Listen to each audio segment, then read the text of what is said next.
Game of Thrones. What if Drogon adopted Ghost? The bells of Winterfell had barely finished ringing for the fallen Queen Daenerys Targaryen before her dragon. Rhuigen was soaring through the skies, grief-stricken and full of rage. Where Jon Snow was going, Rhuigen was not far behind, searching for his lost queen. And when he found Jon, who had just been abandoned by Ghost, the spectral direwolf, something remarkable happened. Drogon, instead of incinerating Jon, felt a strange pull towards the massive wolf, a feeling he couldn't understand but couldn't resist. Forget the how. Let's just say magic. Maybe it was the deep magical bond that both creatures had to the old gods. Maybe it was the shared trauma of losing their respective packs. Whatever the reason, Drogon felt compelled to make Ghost his new companion. At first, Ghost was wary. He circled Drogon, taking in the dragon's immense power and emanating heat.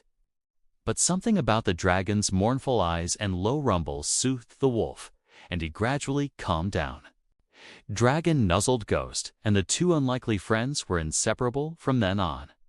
They roamed the face of Westeros together, this dragon and his wolf, a formidable duo against any lingering threats or wildlings who dared to challenge them. But it was in the quiet moments that their bond truly deepened.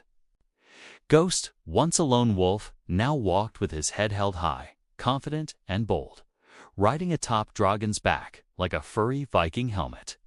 And Drogon learned from Ghost. The wolf's acute tracking skills helped the dragon navigate unfamiliar territories, in search of food and shelter. And Drogon, in turn, taught Ghost aerial maneuvers, swooping and diving through the air with the wolf securely latched onto his back. It was a beautiful, haunting sight, a white wolf dancing with a red dragon against the backdrop of a wintry sky. Their loyalty to each other was unbreakable. When outside forces tried to separate them, the dragon and the wolf fought back, showing the world that they were more than just a dragon and his pet wolf. They were a family.